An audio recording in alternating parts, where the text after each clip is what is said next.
네, 지난 시간에는 면접에 대한 오해와 진실을 가지고 우리가 면접을 어떻게 준비해야 될지에 대해서 개략적인 부분을 알아봤다면 오늘은 여러분께서 굉장히 어려워하고 까다로워하시는 면접 질문들이 있죠. 그런 부분들에 대해서 어떤 식으로 대처를 해야 하고 어떻게 대답을 해야 할지에 대해서 구체적인 방법을 제시해드리는 시간을 갖겠습니다.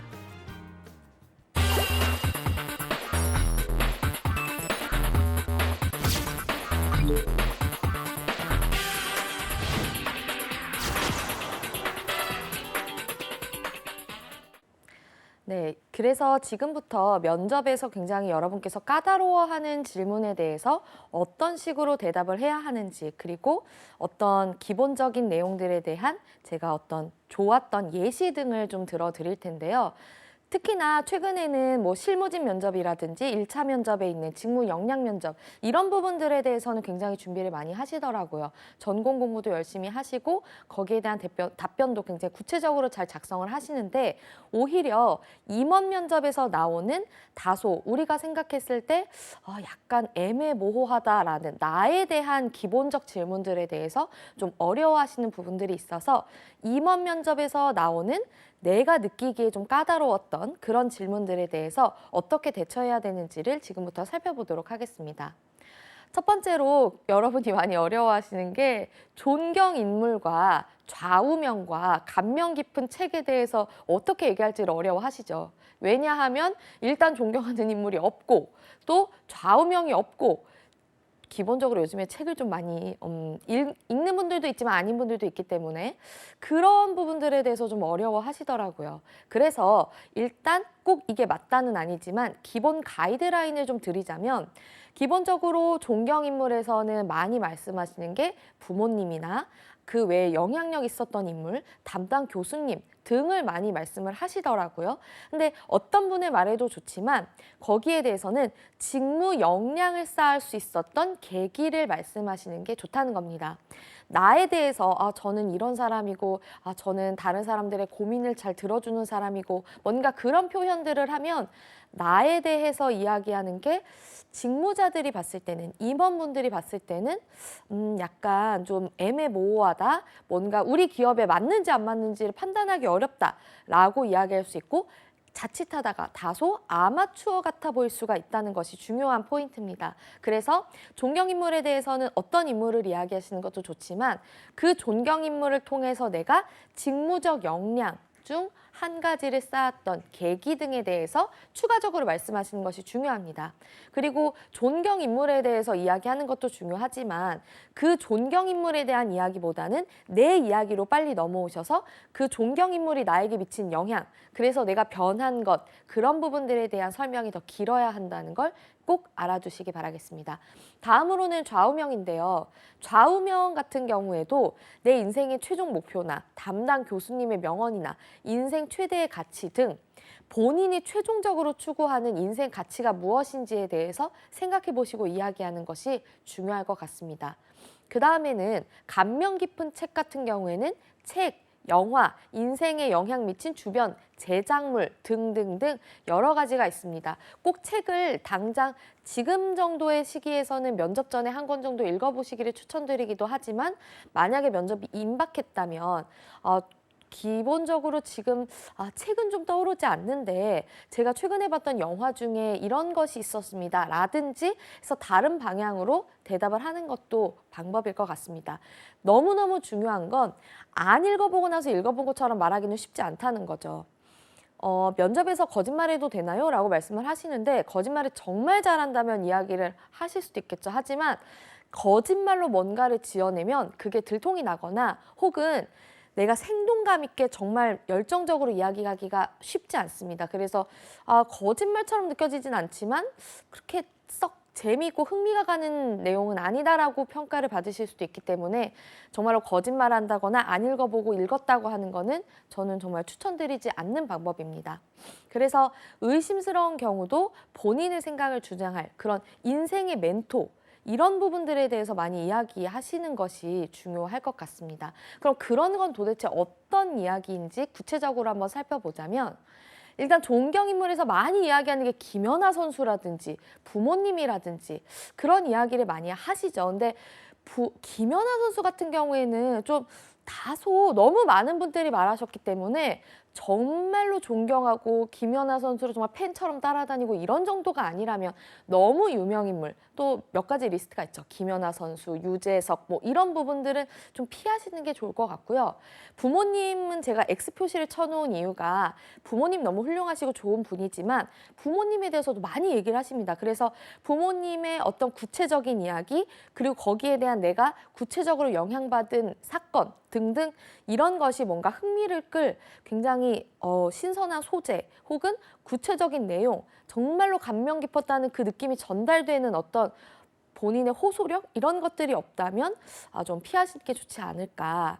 그다음에 뭐 어떤 박사님에게서 감명을 받았다. 그분을 그냥 뭔가 직무에서 비슷해서 갖다 붙이는 그런 부분으로 이야기하는 게 아니라 정말로 내가 존경을 했고 그분에 대해서 많은 논문도 읽고 그분이 정말로 이 직무에 많은 영향을 끼쳤다는 걸 내 스스로 정말 감동을 받았다면 모르겠지만 그것도 뭔가 상투적으로 이야기하는 느낌이 들면 좀 피하시는 게 좋다라는 거고요. 굉장히 좋았던 존경 인물에 대한 어떤 답변의 예시를 하나 좀 말씀드리려고 하는데 어떤 친구가 예전에 면접에서 장애인 체전에서 어떤 선수가 있습니다. 그 선수의 어떤 열정을 보고 감명을 받았다. 왜냐하면 그런 선수들은 어떻게 보면은 몸이 불편할 수 있는데 그 몸이 불편함을 딛고 오히려 몸을 쓰는 운동이라는 직업을 택했다는 점에서 이 사람들처럼 나도 뭔가 나의 단점을, 나의 약점을 극복해서 그거를 나의 강점으로 내가 오히려 변화시켜 봐야겠다는 굉장히 강한 의지를 가지게 할 수 있었고 이런 분들께서 굉장히 더 어떻게 보면 눈이 보이지 않는 선수가 스키를 탄다는 게 굉장히 무서울 수 있는 그런 일이지만 그런 무서움을 디뎌냈다는 거에 대해서 나도 두려움을 극복하는 사람이 되어야겠다라고 정말 감명을 받았던 이야기에 대해서 이야기를 했습니다. 그랬을 때나 뭔가 호소력도 있고 그 친구가 누군지 궁금하고 본인도 뭔가 임원분께서 스스로 혹은 뭐 면접관께서 스스로 찾아보고 싶은 그런 느낌이 들 정도의 어떤 호소력이 있었다는 거죠. 그래서 너무너무 유명한 인물, 모두가 많이 이야기하는 인물보다는 정말로 내 경험에서 우러난 내가 존경할 수 있었던 사람, 멘토 등을 잘 찾아보시길 바랍니다. 그리고 혹시나 해서 드리는 말씀인데 제 취업을 도와주신 뭐 컨설턴트 분 이런 얘기하시면 큰일 납니다. 뭔가 제가 말씀드리고 싶은 건 내 인생을 통틀어서 나에게 영향을 미친 으로 접근을 하셔야지 이 취업 시기에 나를 도와준, 이 취업 시기에 나에게 영향을 준 이런 것들은 자칫 시야가 좁아 보일 수 있기 때문에 그런 답변들은 좀 피하시는 게 좋을 수 있다는 거죠.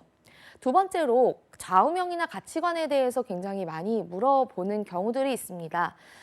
좌우명이나 가치관 혹은 10년 뒤의 목표, 본인 인생의 최종 목표 이런 것들에 대해서도 많이 묻게 되는데 여러 가지 좀 좋았던 예들을 좀 들어드리려고 합니다. 저의 좌우명은 다시 돌아가고 싶지 않은 과거를 만들자입니다. 라고 어떤 분이 말했죠. 그러니까 뭔가 우리에게 굉장히 익숙한 뭔가 소 잃고 외양간 고치지 말자 뭐라든지 이런 뭔가 상투적인 표현보다는 나만의 답변을 만드시는 게 좋다는 건데요. 이런 건 어떤 거였냐면 정말 이 순간을 최선을 다해서 살아서 나는 과거에 돌아가면 어떻게 그 노력을 다시 해? 라고 정말 진절머리가 날 정도로 매일매일을 열심히 살자라는 것이 저의 좌우명입니다. 라든가 진심이었던 삶을 저의 목표로 가지고 있습니다. 순간순간의 진정성 그리고 진심을 가지고 그 순간에 정말 몰입해서 어떤 꾸며진 것 그냥 상투적으로 하는 것이 아니라 그 모든 순간의 행동이 최선을 다하는 진심으로 살자라는 것이 저의 좌우명입니다. 라든지 저는 제가 뭐 강한 사람은 아니지만 나는 강하다라는 좌우명을 가짐으로써 항상 조금 더 제가 그 순간순간에 가지고 있던 것보다 조금 더 약간이라도 더 나은 역량을 발휘할 수 있도록 저는 좌우명을 나는 강하다라고 삼고 있습니다. 라든지 혹은 불가능한 하나만 가능하게 하자 뭐 이런 것도 있었더라고요. 불가능한 여러 가지들이 있지만 그중에 하나만큼은 가능하게 만들자. 불가능을 극복해보자 라는 것이 저의 의지입니다. 뭐라고 말을 했던 학생이 있는데 굉장히 와닿더라고요. 그런데 뭔가 불가능을 가능케 하자 이런 거는 조금 불가능을 정말 뭐 가능케 뭐 할 수 있나 이렇게 와닿지 않을 수 있는데 그런 게 아니라 불가능한 것들 중에 하나만은 가능하게 해보자라고 해서 이 한 가지에 대해서는 정말 몰입하는 사람입니다라고 이야기를 한다면 비슷한 내용일 수 있지만 조금 더 구체적이기 때문에 아, 저 사람은 정말 그런 의지를 가지고 사는구나라고 더 공감을 불러일으킬 수 있다는 거죠. 그래서 이런 예시들을 한번 드려봤는데 이런 식으로 꼭 이걸 쓰시라는 건 아니지만 이렇게 조금 더 나만의 답변 같은 그런 답변들을 만드시는 게 중요하고요. 다음으로 감명 깊은 책 같은 거는 꼭 이걸 쓰시라는 건 아닙니다. 그리고 이렇게 말씀을 드리면 이걸 분명히 또 쓰시는 분들도 있을 텐데 만약에 쓰신다면 꼭 읽어보고 말씀하시기를 추천드리고요. 최근에 뭐 예를 들면 초격차 이런 거 많이 읽어보시거든요. 근데 그 초격차가 이제 삼성전자의 그 사장이었던 분이 쓰셨던 임원분이 쓰셨던 책인데 그것도 굉장히 많이들 이야기를 합니다. 그래서 아, 뭔가 트렌디한 요즘에 핫한 그런 것들보다는 나만의 책 혹은 나만의 내가 정말 읽었던 그런 것들을 말씀하시는 게 훨씬 더 와닿을 수 있다는 건데요. 데미안이라는 책은 굉장히 어려운 책이죠. 그래서 아, 이 친구는 이 이야기를 할 때 와닿을 수 있는 경험을 녹여냈었는데요.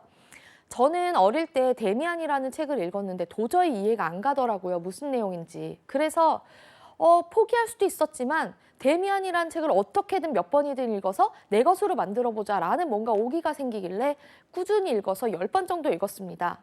그래서 모든 내용을 파악했습니다. 이런 게 아니라 그렇지만 데미안이라는 책은 굉장히 어려워서 제가 모든 것을 알긴 어려웠더라고요. 그렇지만 제가 그중에서 한 가지는 얻어냈는데 고정관념을 뜻하는 알을 깨지 않으면 세상의 모든 것을 달리 볼 수 없다라는 것 한 가지는 제가 얻었습니다. 라고 이야기를 했는데 굉장히 뭔가 공감이 가시죠. 이건 그 사람의 경험, 그 사람이 느꼈던 점, 그 사람이 이 책을 통했던 생겼던 경험의 과정들 이런 것들이 추가가 되었기 때문에 그냥 데미안이란 이런 책이고 이런 내용이고 이걸 꼭 읽어보시기 바랍니다라는 책 추천이 아니라 본인의 경험이 녹아있는 책에 대한 이야기였기 때문에 아, 저 사람은 이런 사람이구나가 조금 더 파악됐기 때문에 더 좋은 답변이었던 거고요. 그 다음에 보도 셰퍼가 쓴 돈이라는 책이 있는데 이거는 기업에 입사하시는 분들께는 제가 좀 추천을 드려보고 싶은 책입니다. 자본주의란 어떤 것이고 돈이라는 건 결국 우리가 돈에게서 적정 수준의 노예가 될 수밖에 없죠. 왜냐하면 우리가 그 돈을 받아야 하기 때문에 일하는 거고 그 노예라는 표현은 돈은 우리에게 의무감을 줍니다. 그런 뭔가 의무를 다해야겠다는 그런 자본주의 시장에서의 열정을 여러분께 좀 느끼시게 할 수 있는 책이기 때문에 또 추천을 드리겠는데요.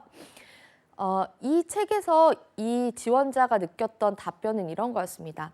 돈을 벌겠다고 하는 사람은 목표를 수치화하지 않고 이미지화해야 된다는 것에 굉장히 공감을 느꼈습니다. 왜냐하면 얼마를 벌자라고 했을 때는 그 얼마가 실제로 벌릴지 혹은 이 얼마가 가능키는 한 돈인지 뭐 이런 것들에 대해서 의구심이 가고 뭔가 와닿지 않는데 나는 이런 그림을 그리는 직무자가 되어야겠다. 내가 직무를 했을 땐 이런 회사의 분위기를 만들어야겠다라는 이미지를 그린다면 돈이라는 수치는 저절로 따라온다는 거죠. 그래서 저는 항상 저의 모든 직무를 이미지화시키고 제가 했던 과제들도 어떤 과제의 퀄리티가 나와야겠다는 걸 이미지화하는 사람입니다. 라고 본인이 어떤 이 책을 읽었을 때 내용뿐 아니라 본인의 가치관까지 같이 포함해서 답변을 달았던 그 답변이 굉장히 인상적이고요. 그리고 추가적으로 이 책에서 다른 친구는 의구심보다는 자신감을 가져야 한다라는 글이 굉장히 와닿았다. 물론 모든 일은 어떻게 될지에 대해서 잘 모르죠. 하지만 그 비확실성에 대해서 집중하기보다는 일단 해보자라는 자신감을 가져야겠다라는 것을 자본주의 시장에서 도태되지 않기 위한 나의 태도로 가져가야겠다고 생각하였습니다. 라고 답변을 했는데 굉장히 와닿죠. 그래서 이 책은 실제 자본주의의 냉철함이라든지 그런 자본주의 시장에서의 내가 어떻게 대처해야 하는지에 대해서 자세히 나와 있기 때문에 한번 읽어보시기를 추천드립니다. 다음으로 또 까다로운 면접 질문들이 있죠. 기본적으로 본인의 강점이라든지 아니면 그 전에 좋았던 회사의 뭐 이야기 이렇게 조금 긍정적인 답변이 나올 수 있는 질문들에 대해서는 상대적으로 답변이 쉬울 수 있는데 우리 회사에 대한 단점이 뭐죠? 라든지 본인에 대한 단점이 뭐죠? 등의 부정적인 답변이 나오는 질문들은 굉장히 어렵습니다. 그 다음에 많이들 하시는 게 상황 면접, 굉장히 어려워하시죠. 그리고 충성도 평가 질문이 있습니다. 이것들이 어떤 건지는 구체적으로 하나씩 볼 텐데요. 먼저 기업에 대한 부정적인 질문들에는 이런 내용들이 있죠. 우리 회사의 단점이 뭐죠? 우리 회사의 경쟁사에 대해서 우리가 부족한 점이 뭐죠? 라는 질문들을 많이 하는데 기업 분석이라는 것은 기본적인 거고요. 이걸 어떻게 이야기해야 하는지가 또 굉장히 중요합니다. 거기에 대해서 제가 두 가지 어떤 해결책을 드리자면 쿠션 화법을 사용하시는 것, 그 다음에 긍정 화법을 사용하시는 것이 좋습니다. 쿠션 화법이란 어떤 거냐면 우리가 쿠션은 굉장히 포근하고 뭔가 어떤 공격이나 어떤 주변의 그런 마찰에 대해서 조금 그런 우리에게 느껴지는 강도를 줄여주는 그런 역할을 하죠. 그런 것처럼 쿠션을 하나 화법에서 깔아주라는 것입니다. 어떤 거냐면 다소, 때때로, 약간 이럴 경우에는 이라고 조금 더 이 문장이 부드러워질 수 있는 단어들을 넣어주시라는 거죠. 예를 들어서 본인의 단점은 뭐죠? 라고 했을 때 만약에 저는 게으릅니다. 라고 이야기를 한다고 가정을 하면 저는 게으른 사람입니다. 라고 이야기를 하는 것보다 저는 뭔가 업무가 몰렸을 때 약간 늦게 일어나는 경우들이 있습니다. 라고 이야기를 하는 게 더 낫다는 거죠. 그래서 약간 이런 경우에는 이런 상황에서는 조금 이런 식으로 쿠션을 깔아주시면 굉장히 강하게 다가올 수 있는 단점도 상대적으로 덜하게 느껴질 수 있다라는 것입니다. 두 번째는 긍정화법인데요. 우리 기업은 지금 본 회사는 이런 단점이 있습니다. 라고 문제점에 대해서 부정적인 내용을 이야기하는 것보다 이런 상황을 이렇게 대처한다면 앞으로 좋은 결과가 있을 것 같습니다. 라고 긍정적으로 표현하시는 게 낫다는 거죠. 예를 들어서 삼성전자가 지금 현재 반도체 시장에서 굉장히 매출이 떨어질 것으로 보이는데 그게 단점입니다. 라고 이야기하기보다는 지금 전체적으로 메모리 반도체의 가격이 하락하고 있는데 이런 상황에서 조금 더 가격 경쟁력을 우위에 점할 수 있다면 이런 상황이 잘 해결될 수 있을 것 같습니다. 라고 이야기하는 게 훨씬 더 덜 부담스럽게 다가올 수 있다는 겁니다. 그래서 쿠션 화법, 다소 때때로 약간 이런 경우에는 을 깔아주시거나 굳이 부정적인 이야기를 한다기보다 긍정적으로 이렇게 하면 이런 위기를 극복할 수 있을 것 같습니다. 이런 점에 대해서 조금 더 잘 대처한다면 좋을 것 같습니다. 이런 부분에 잘 대처하는 것이 현 상황에서 중요합니다. 라는 식으로 부정화법이 아닌 긍정화법으로 말씀하시는 게 중요합니다. 다음으로는 본인에 대해서 다소 부정적인 내용들이 나오면 굉장히 대답하기 어려워하시죠. 괜히 잘못 말했다가 떨어지면 어떡하지? 싶기 때문에 더 횡설수설하시는 경우들이 많은데 인생에서 가장 크게 저지른 부정행위가 어떤 거죠? 혹은 직무에 치명적일 수 있는 본인의 단점이 뭐죠? 등에 딱 느꼈을 때 압박적으로 느낄 수 있는 이런 질문들에 대해서는 첫 번째, 굳이 미사여구를 괜히 사용하며 화를 부를 수 있다는 겁니다. 왜냐하면 진정성이 떨어지기 때문이죠. 솔직하고 진솔하게 본인에 대한 자기 분석을 통해서 이런 것들을 답변하시는 게 중요한데요. 예를 들어서 저는 굉장히 목표 지향적이기 때문에 업무를 굉장히 빠르게 하기도 하지만 그 목표에만 치중하다 보면 다소 주변 팀원들의 상황을 배려하지 못할 수 있는 상황이 생길 것 같습니다. 그래서 저는 이런 점을 이렇게 극복하려고 합니다. 라고 솔직한 자기 분석을 통한 이야기를 진정성 있게 단 어떻게 해결할 것이다를 이야기하시는 게 좋고요. 기업에서 윤리적인 부분을 검증하기 위해서 본인이 처지른 도덕적이지 못한 행위가 어떤 게 있습니까? 라는 질문들도 상당히 많이 물어보는 편인데 그럴 때 너무 말도 안 되게 어렸을 때 엄마가 사탕을 2개 먹으라 그랬는데 3개까지 먹은 거예요. 이런 식으로 대답을 하면 이 지원자가 지금 이 면접 상황에서 진정성 있게 대답하지 않는구나라고 해서 면접 태도가 굉장히 마이너스가 될 가능성이 있습니다. 그래서 그런 경우에 솔직하게 본인이 저질렀던 부도덕한 행위를 물어본다면 부도덕한 행위를 최근 것으로 대답을 하시는 것이 중요합니다. 실제로 우리가 항상 정말 청렴결백하게 살 수는 없지 않습니까? 그래서 그런 부분에 대해서 솔직하게, 단 너무 심각한 내용은 아니었으면 좋겠습니다. 그런 부분에 대해서 예를 들면 예전에 어떤 뭐 학생은 제가 아르바이트를 하는데 그 뭐 다른 뭐 이제 좀 상급 아르바이트생분이 좀 이런 식으로 좀 잘못된 방법으로 일을 했었는데 그 부분에 대해서 묵과했던 것이 제가 저질렀던 부도덕 행위입니다. 라고 솔직하게 이야기를 하시면 그래도 뭐그 정도 뭐 잘한 것은 아니지만 그럴 수 있지. 그러면 왜 그때 그런 식으로 대처하지 않으셨어요? 뭐 본인이 향후에 다시 그때로 돌아간다면 어떻게 하시겠어요? 등의 답변이 추가적으로 준비가 되어야 할 것 같습니다. 그 다음으로 상황 면접 굉장히 어려워하시고 상황 면접이 굉장히 많이 나오는 질문이죠. 예를 들어서 직무적인 상황을 이야기하거나 혹은 뭐 상사의 부정행위 혹은 잘못된 선택에 대해서 어떻게 대처하시겠습니까? 등의 본인의 어떤 윤리성을 물어보는 질문들도 많이 하게 되는데요. 첫 번째로 직무적 상황은 예를 들면 구매 직무에서 본인이 굉장히 고품질의 고가인 제품과 저품질의 저가인 부품 중에서 어떤 것을 택하시겠습니까? 라고 물어보는 질문이 있다고 가정을 한다면 일단 그 부분에 대해서는 선택보다 어떤 선택을 하는지보다 그 선택을 왜 했는지에 대한 이유가 중요하고요.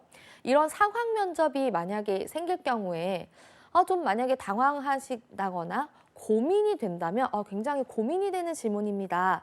라고 먼저 이야기하시는 게 훨씬 더 부드럽습니다. 왜냐하면 당연히 저는 고품질을 선택하죠. 라고 이야기를 한다면 직무에 대한 이해가 부족하구나. 실제로 항상 고품질의 고가만 사용할 수는 없는 건데 너무 고민해보지 않고 이렇게 선택을 하네? 라고 하면 오히려 신중함이 떨어져 보일 수가 있다는 거죠. 그래서 리액션을 굉장히 고민될 것 같은데요. 라고 먼저 하신 뒤에 저는 충분히 고민될 상황이지만 결국에는 이런 선택을 할 것 같습니다. 그 이유는 하고 이유가 길어지는 게 중요하고요. 다음으로는 뭐 상사의 부정, 상사가 잘못 저지른 행동, 상사가 뭐 본인의 업무 성과를 낚아챈다면 어떻게 할 것인가 뭐 이런 질문들에 대해서 마찬가지로 인간미를 좀 보여주시는 게 중요합니다. 당연히 인사팀에 바로 가서 일러야죠. 뭐 이런 것이 아니라 그 상사라는 분도 어쨌든 나의 동료라는 부분을 꼭 기억하셔야 합니다. 그래서 상사분께서 만약에 그런 행동을 하시면 일단 굉장히 당황스러울 것 같고 상사분을 제가 오해했을 수도 있기 때문에 일단은 그분을 믿는 태도로 어떤 상황인지를 여쭤볼 것 같습니다. 라고 대답을 하셔야지 어떻게 하겠습니다가 먼저 나오면 약간 조금 인간미가 떨어져 보이는데 라고 느낄 수가 있기 때문에 좋은 점수를 받기가 어렵습니다. 그래서 결론적으로는 일단 그 질문이 당황스럽다면 당황스럽다는 리액션을 해주시는 게 좋고요.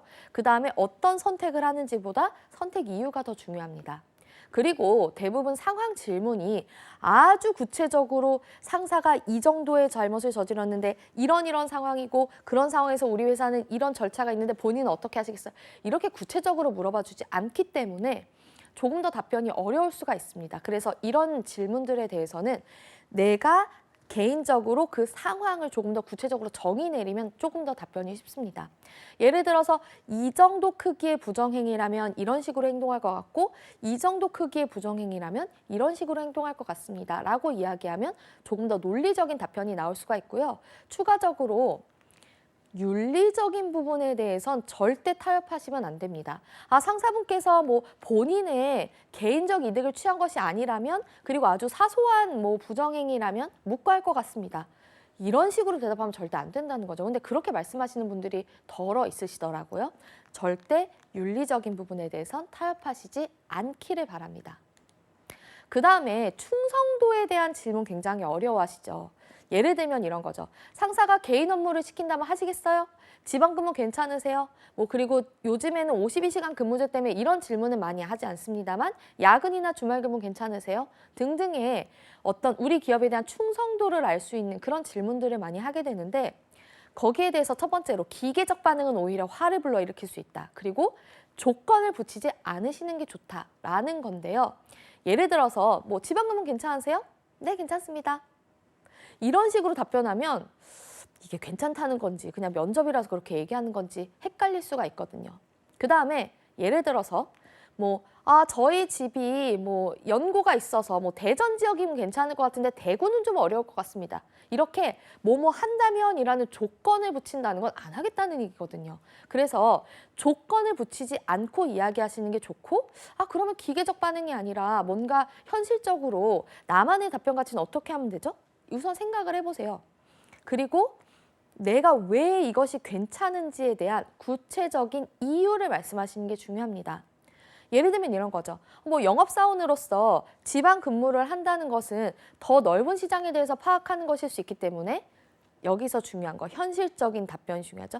조금 고생스러울 수는 있겠고 초반에 적응하는 것이 조금 힘들 수는 있을 것 같습니다. 하지만 저는 그런 정도의 제가 업무자로서의 직무자로서의 전문성을 쌓기 위해서 그런 힘듦은 충분히 감수할 수 있습니다. 라고 이야기를 하시면 굉장히 좋은 답변이겠죠. 그래서 까다로운 질문들을 쭉 알아봤는데 까다로운 질문들도 충분히 고민했다는 흔적이 보인다면 여러분께서 답변을 굉장히 100점 만점에 90점 이상의 점수를 받으실 수 있도록 할 수 있다는 겁니다. 그래서 오늘 제가 드린 가이드라인이나 자료 등을 토대로 여러분만의 답변을 만들어 보시기를 추천합니다.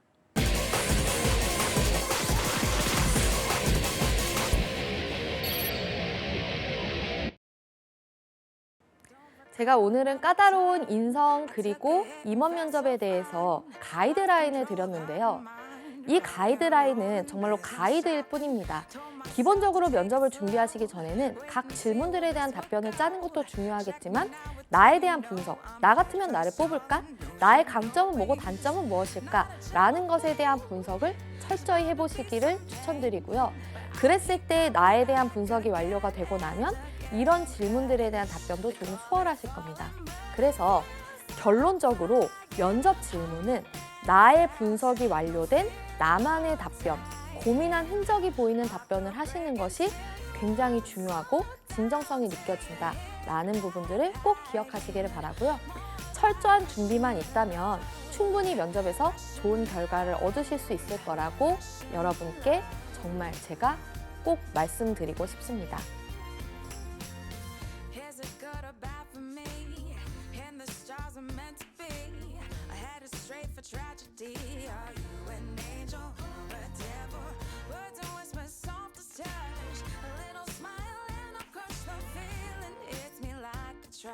I'm off my